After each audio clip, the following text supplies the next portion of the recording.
سلام، مرحبا بكم في قناتي. اليوم راح نقدم لكم بيتزا كاري. الوصفة هذه ناجحة بزاف. العجينة ولا لاصوص طوماط ناجحين 100%، وتجي مقرمشة وبنينة وما الشكل تاعها يجي شباب. العجينة جاتني قيس 3 سنيوات، يعني جات كمية مليحة. نبداو في تحضير العجين. حطيت كأسين من الماء الدافئ، نحط ملعقتين كبيرتين من خميرة الخبز، ملعقتين كبيرتين من السكر، ملعقتين كبيرتين من حليب مجفف. نخلطو مليح. نحطو الكأس الأول من الطاحين فارينة ونغربلوه بيان سور. نخلطو مليح، نخلطوه تري بيان. بعد نحطو نصف كأس من الزيت. كيف نخلطو؟ هاد المرحلة مهمة باش تجينا العجينة مليحة. ملعقة صغيرة مملوءة من الملح. نحط الكأس الثاني من الفرينة، نغربلوه تاني، نخلطوه مليح ونخبطو العجينة بيان باش ندخلو لها الهواء باش تجي خفيفة. نزيدو نفرغو نصف الكأس الثالث من الفرينة. راني نضيف بالتدريج باش ما تغلبنيش الفرينة وتجيني العجينة يابسة. نكملو نضيفو الفرينة حتى نكملو الكأس الرابع.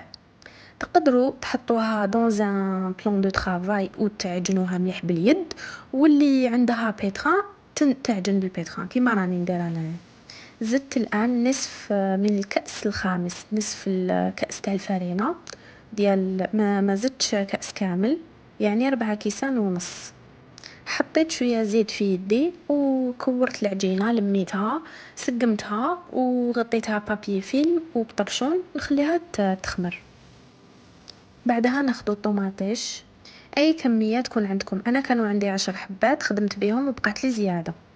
قطعتهم مع نص حبه بصل داخل كوكوطه، درت لهم الزيت والملح والفلفل الاسود والعكري وخمس سنات توم هكداك.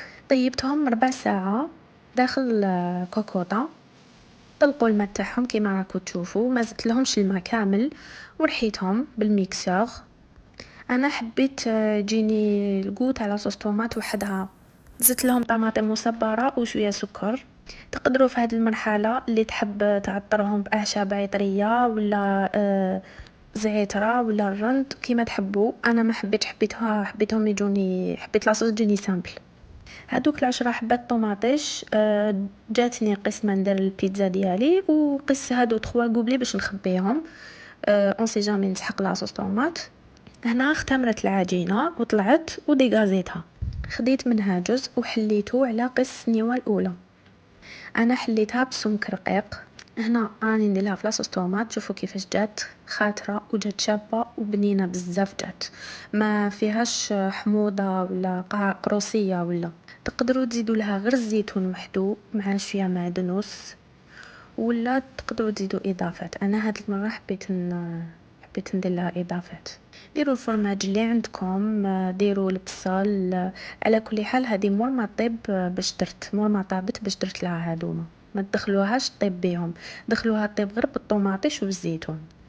انا ربيت لها بيض مغلي، طون، درت لها كلش. وهنايا راني ندير لها في زيت الزيتون على خاطرش بيتزا كاري تجيب بزاف بنينه بزيت زيتون. هنا الشكل النهائي تاعها كي قسمت. وصلنا لنهاية الفيديو، ان شاء الله تجربوها وما تنساوش تدعموني بالاشتراك في القناة وديروا لي جيم واعطوني رايكم في لي كومونتير، ونتلاقاو ان شاء الله في وصفة اخرى.